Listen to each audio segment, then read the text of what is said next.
All right, so welcome back to the platform of biological code. আমি মোহাম্মদ সালাউদ্দিন। তো thumbnail দেখে তোমরা নিশ্চয়ই বুঝতে পেরে গেছো যে আজকের আমাদের ভিডিও টপিকটা কি। কোনো ক্লাস হবে না আজকে, কোনো লেকচার না, আজকে কিছু গুরুত্বপূর্ণ কথা আমি তোমাদেরকে বলবো। ক্লিয়ার? তো সামনে কিছুদিন পর মাধ্যমিক 2026 এবং এই টাইমটা কিন্তু আমাদের জন্য খুবই ভাইটাল টাইম, কারণ সিলেবাস কমপ্লিট করতে হবে। মাধ্যমিক 2026-এ আমাদেরকে ফাটাতে হবে, একদম দারুণ রেজাল্ট করে আমাদেরকে দেখাতে হবে, তাই তো? তো দেখো, এই জন্য কিছু কমেন্ট এসেছিল আমার কাছে যে বা কিছু টিপস অ্যান্ড ট্রিক্স আমাদেরকে বলে দেন যদি আমরা রেজাল্টটাকে ভালো করতে পারি। দেখো, টিপস অ্যান্ড ট্রিক্স আমি আর কি বলবো, তাই তো? তো তবুও চেষ্টা করছি তোমাদের সামনে কিছু টপিক তুলে ধরা, যাতে তোমাদের কাছে মানে হেল্প হয়, কিছু তোমাদের সাহায্য হয়, তার জন্য কিছু কথা বলবো। তো দেখো, আমরা আমাদের স্টুডেন্ট লাইফে 3 ধরনের ছেলে দেখতে পাই। 3 ধরনের। কি কি? এক, যারা একটু লো কোয়ালিটি, মানে ছোট করছি না আমি কাউকে, কিন্তু তারা কি করে বলতো, চেষ্টা করে এবং স্যাররা যখন পড়া বুঝিয়ে দেয় বুঝতেও পারে, কিন্তু যখন সে নিজে সেটাকে পড়ার চেষ্টা করে বা সেটাকে যখন খাতায় ফুটিয়ে তোলার চেষ্টা করে, তখন সেটাকে পারে না। সবার ব্রেন তো আর সমান হয় না, তারা চেষ্টা করে কিন্তু পারে না এবং তারা পিছিয়ে পড়ে বাকি সবার থেকে। দেন আসে কিছু অ্যাভারেজ স্টুডেন্ট। তারা এবার অ্যাভারেজ স্টুডেন্টের মধ্যেও কিন্তু দুটো ভাগ হয়। এক, যারা সারাদিন শুধু পড়ে যায়, শুধু বই নিয়ে বসে থাকে। আরেকটা আমরা দেখতে পাবো যে কি, তারা পড়ে না, কিন্তু তাদের ব্রেন এর ক্ষমতা এতটুকু যে লাস্ট মোমেন্টে তারা পড়ে এবং অ্যাভারেজ একটা রেজাল্ট তারা কিন্তু করে। আর যেটা অল টাইম পড়ে যে সমস্ত অ্যাভারেজ স্টুডেন্টগুলো, তাদের কিন্তু প্র্যাকটিস করে তারা ঠিক আছে, কিন্তু তাদের প্র্যাকটিসটা পারফেক্ট হয় না, যার ফলে তাদের রেজাল্ট অ্যাভারেজ হয়। তারা নিজের টাইমটাকে ঠিক মতন ইউটিলাইজ করে না, ঠিক আছে, যার ফলে তারা রেজাল্ট করে কিন্তু তাদের রেজাল্টটা সেই লেভেলের হয় না। দেন আসে টপার ছেলেরা, যারা নিজের টাইমটাকে ঠিক মতন ব্যয় করে এবং তারা যেটাই পড়ে তাদের প্র্যাকটিসটা কিন্তু পারফেক্ট হয়। ক্লিয়ার? তো আজকে আমি তাদের কথাই বলবো যে তারা নিজের সময়টাকে কি করে কাজে লাগায়। তো আমাদের হাতে এখন মাধ্যমিকে কতদিন টাইম? জুন তো চলে গেল, July, August, September, October, November. তো নভেম্বরে কি হয়? নভেম্বরে আমাদের টেস্ট কিন্তু চালু হয়ে যাবে। তবে ধরে নাও 5 মাসই আমাদের এখন টাইম আছে। ক্লিয়ার? তো এই 5 মাসে আমাকে কিন্তু প্রত্যেক সাবজেক্টে, মানে টেস্টের আগে আমাকে কিন্তু প্রত্যেক সাবজেক্টের সিলেবাস কিন্তু কমপ্লিট করতে হবে, যাতে টেস্টের রেজাল্টটা ভালো হয়। কারণ অনেক সময় কি হয়, যারা টেস্টে ঠিক মতো রেজাল্ট করতে পারে না, তারা কিন্তু ভেঙে পড়ে, ভাবে আমার মাধ্যমিকে তাই তো, তাহলে টেস্টে রেজাল্ট করতে পারলাম না, তাহলে মাধ্যমিকে নিশ্চয়ই আমার ভালো রেজাল্ট হবে না। তো ডোন্ট ওয়ারি, চিল থাকো, রেজাল্ট প্রত্যেকেরই ভালো হবে। তো এর জন্য আমাদেরকে কি করতে হবে, এই 5 মাসটাকে ঠিকঠাক কাজে লাগাতে হবে। তো আমাদের দেখো, প্রথমত দেখলা যে কি, আমার এখন থেকে এই প্রেজেন্ট টাইম থেকে এক্সামের টাইমটা কত দূর। 5 মাস আমার নভেম্বর পর্যন্ত, ডিসেম্বর জানুয়ারি এই 2 মাস আমরা কি করবো, শুধু রিভিশন করব। তো ওই 2 মাস আমরা ছেড়ে দিলাম, ওই সময় শুধু প্র্যাকটিস হবে, রিভিশন হবে। তো বাকি আমার 5 মাসটাকে আমাকে এখন পড়তে হবে এবং শুধু কোশ্চেন প্র্যাকটিস, তাই তো? তো হাতে এখন কদিন? 5 মান্থ।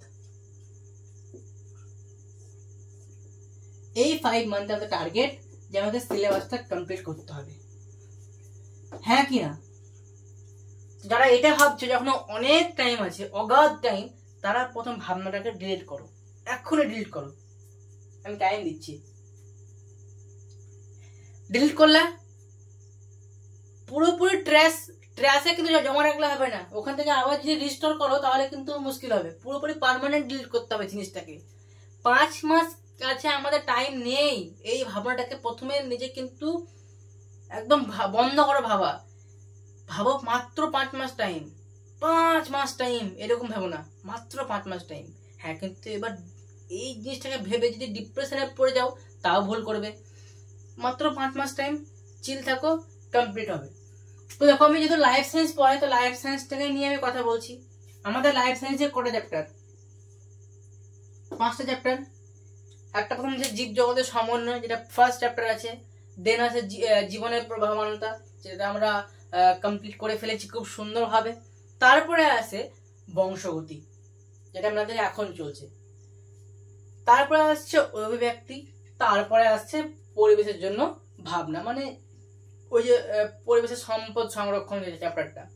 তো এই 5টা চ্যাপ্টার, তো 5 মাস যদি আমরা এই 5টা চ্যাপ্টারটাকে ঠিক মতন কাজে লাগাই, তাহলে তো ইজিলি সিলেবাস হবে। ফার্স্ট থিং ডিউরেশন দেখো এক্সাম থেকে নিজের, তারপরে দেখো কোশ্চেন প্যাটার্নটা, যেটা কেউ ফলো করে না সেটা কিন্তু তোমরা ফলো করবে, যেটা হচ্ছে কোশ্চেন প্যাটার্ন। প্রিভিয়াস ইয়ার্স এর কোশ্চেন, সেখান থেকে তোমরা কোশ্চেন প্যাটার্ন দেখো যে এমসিকিউ মাধ্যমিকে কটা দেয়, লাইফ সায়েন্সে শূন্যস্থান কটা দেয়, বিসদৃশ কটা থাকে, সত্য মিথ্যা কটা থাকে, হ্যাঁ, তারপরে স্তম্ভ মিলন কটা থাকে। তো এনাফ এমসিকিউর মতন পেয়ে যাচ্ছ, মানে শর্ট কোশ্চেন যেগুলো সেগুলো পেয়ে যাচ্ছ, তাহলে রেজাল্টটা ইজিলি হবে। তারপরে 2 নম্বর কটা থাকে, 5 নম্বর কটা থাকে, এগুলো কিন্তু ফার্স্ট তোমাদেরকে দেখা কর্তব্য। ডিউরেশন দেখলে, ডিউরেশন দেখার পর তাহলে ফার্স্ট যেটা দেখতে হবে আমাদের, যে আমার এক্সাম ডিউরেশন।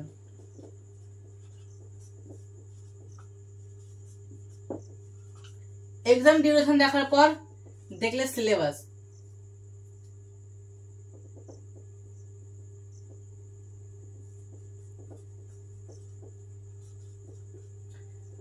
সিলেবাস দেখলে তারপরে আমার 3 নম্বরে এসে দেখলে কি কোশ্চেন প্যাটার্ন।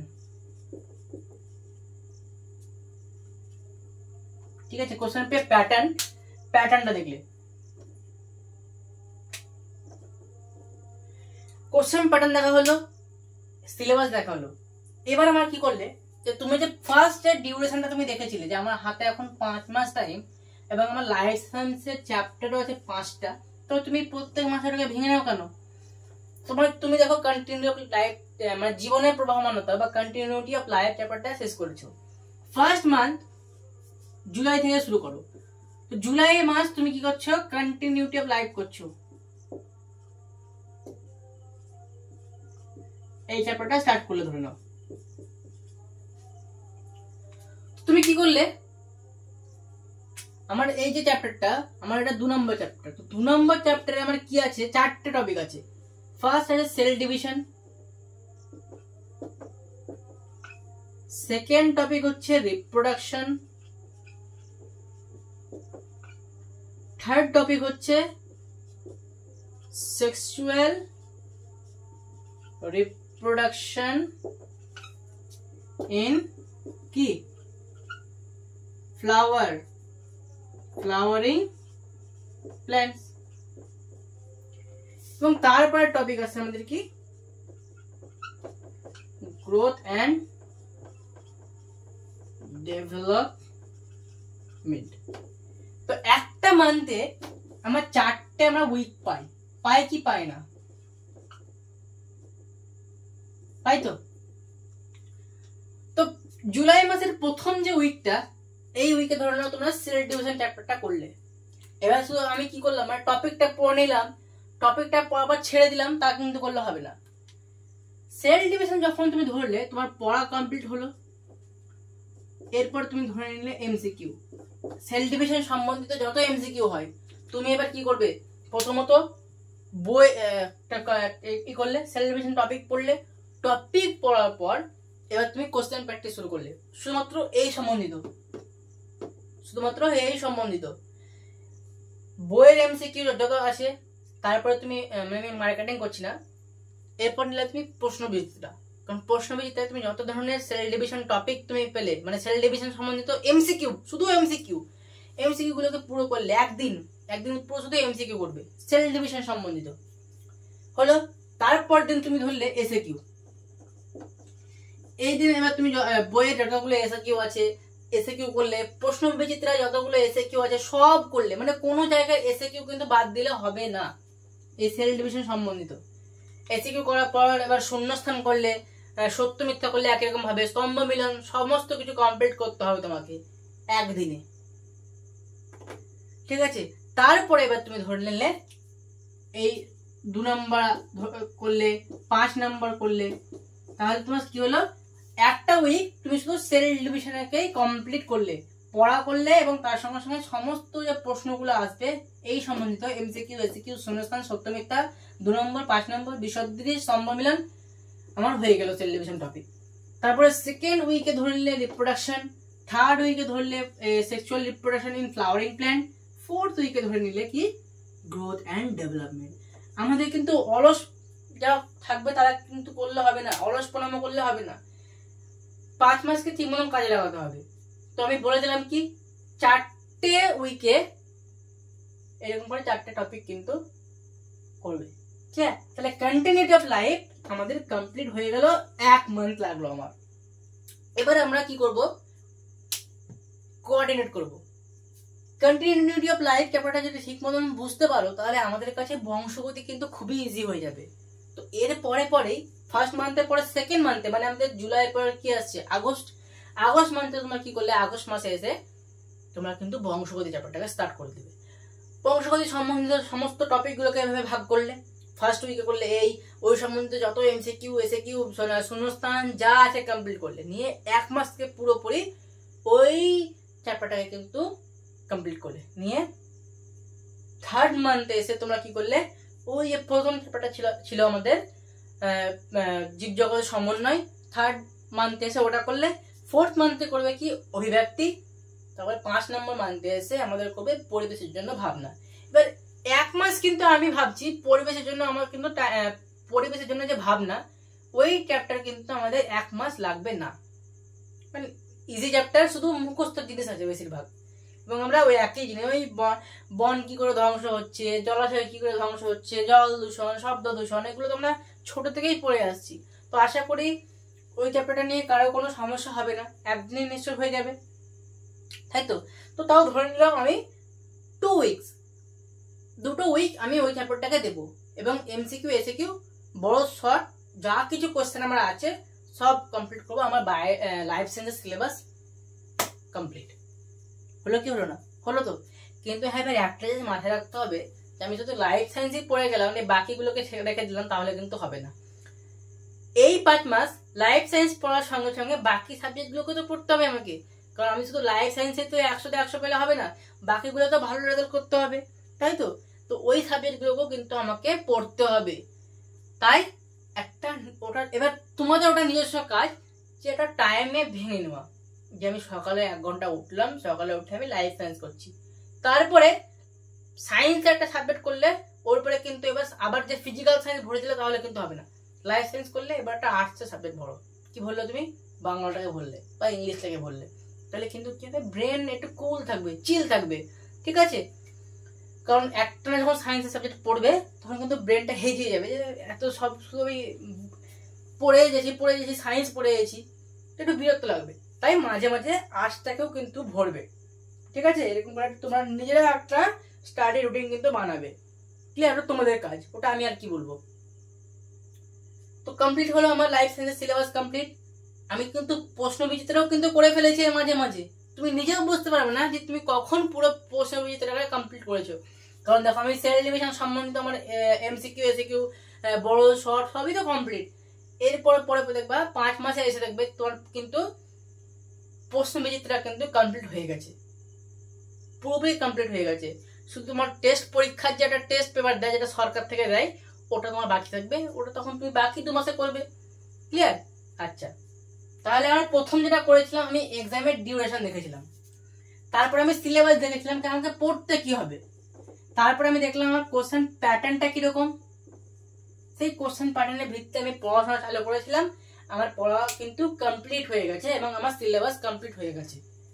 এবার এই মুমেন্টে সবার কিন্তু একটা ডাউট থাকে যে আমি কোন বুক পড়লে আমার রেজাল্ট আরো ভালো আসবে, এমসিকিউ একটাও মিস যাবে না, এসএকিউ একটাও মিস যাবে না। তো আমি তো সেরকম কোনো বই সাজেস্ট করতে পারবো না, কিন্তু আমি যেটা পড়তাম, আমি তো 2022-এ মাধ্যমিক দিয়েছি, তো আমি পড়তাম সাঁতরার এই বইটা পড়তাম, দেখো সাঁতরার এই বইটা পড়তাম, আর প্রান্তিকের একটা বই ছিল ওটা পড়তাম, মানে এখনো আছে, ওটা থেকে আমি পড়ি মাঝে মাঝে। তো প্রান্তিক আর সাঁতরা এই দুটো বুক আমি ফলো করতাম লাইফ সায়েন্সের জন্য, এবং বেশিরভাগ ছেলেরা কিন্তু এই দুটো বুককেই ফলো করে, ঠিক আছে? তো বই ঝঞ্ঝাট মিলে গেল, তোমাদের নিশ্চয়ই মিটলো। তো বুক এটা পড়বে সাঁতরা এবং প্রান্তিক, তাহলে আশা করছি এখান থেকে অনেকটা কিন্তু তোমরা পেয়ে যাবে। প্রশ্ন বিচিত্রাও তোমাদের এই যে মাঝে মাঝে কমপ্লিট হয়ে গেছে, শুধু একটা জিনিস বাকি থাকছে, সেটা হচ্ছে PYQ, এবং এটা খুবই গুরুত্বপূর্ণ একটা জিনিস। PYQ মানে হচ্ছে প্রিভিয়াস ইয়ার্স কোশ্চেন। এই জিনিসটাকে যদি ফলো করতে পারো তাহলে কিন্তু বড় যে কোশ্চেন গুলো পড়ে বেশিরভাগ 5 নম্বরের কোশ্চেন গুলো বা 2 নম্বরের যে কোশ্চেন গুলো, ওগুলো কিন্তু খুবই ইজি হয়ে যাবে। কারণ এই যে বেশিরভাগ প্রশ্নবিচিত্রায় 2020 বা 19 থেকে এখন প্রশ্ন দিচ্ছে, এখন তো PYQ পাওয়াটা খুবই ইজি হয়ে গেছে, কারণ প্রশ্নবিচিত্রাতেই দিয়ে দিচ্ছে। তো 20, 21 তো এক্সাম হয়নি, 22, 23, 24 এবং তার সঙ্গে সঙ্গে 25, এই প্রত্যেক এই যে সালের মোটামুটি এই 4 থেকে 5টা সালের যে প্রিভিয়াস যে কোশ্চেন গুলো আছে, ওই কোশ্চেন গুলো কিন্তু ফলো করবে। ঠিক আছে, এই PYQ গুলো কিন্তু ফলো করবে, তাহলে কিন্তু লাইফ সায়েন্সে 100 ইজি। বুঝতে পারা হলো? 10 দেখো আমাদের 100 নম্বর পরীক্ষা, তার মধ্যে 90 হয় আমাদেরকে রিটেন করতে হয় এবং 10 থাকে প্র্যাকটিক্যাল। তো এই 10 তো সবাইকে দিয়েই যায় বেশিরভাগ। বাকি এবার দেখো তুমি 90 এর মধ্যে কত পাবে, এই 5 মাস তোমার উপর ডিপেন্ড করছে। আমি তো একটা প্যাথ বলে দিলাম, একটা রাস্তা বলে দিলাম যে এরকম ভাবে যদি পড়ো তাহলে তোমাদের কাছে ইজি হবে। এবার দেখো তোমরা কেমন করে পড়বে। ঠিক আছে, কিন্তু হ্যাঁ এটা বলছি, শুধু লাইফ সায়েন্সে না, বাকি সাবজেক্টগুলো কিন্তু পড়তে হবে ভালো রেজাল্ট করার জন্য। ঠিক আছে, তো আজকে খুবই বাড়াচ্ছি না, অনেক কথা হলো। তো যদি তোমাদের জন্য মনে হচ্ছে ভিডিওটা হেল্পফুল, তো অবশ্যই লাইক দিয়ে আগ্রহ বাড়াবে, কমেন্টে জানাবে এরকম আরো ভিডিও দরকার হলে। কারণ এটা আমাকে একজন কমেন্ট করেছিল যে দাদা একটা রোড ম্যাপ বলে দেন যে কি করে আমরা কমপ্লিট করব, যার জন্য আমি ভিডিওটা করেছি, যাতে তোমাদের প্রত্যেকেরই হেল্প হয়। ঠিক আছে, এবং সাবস্ক্রাইব করবে আমাদের বায়োলজিক্যাল কোড চ্যানেলটিকে, যাতে সমস্ত ভিডিও নোটিফিকেশন তোমাদের কাছে আগে পৌঁছে যায়, এবং তোমাদের এক একটা কমেন্ট, এক একটা লাইক, এক একটা সাবস্ক্রাইব মানে আমার জন্য মোটিভেশন। তো পাশে থাকো, এভাবেই মোটিভেট করে যাও। দেখা হচ্ছে এবার পরের লেকচারে। Take care. হ্যাঁ, ভালোভাবে পড়বে।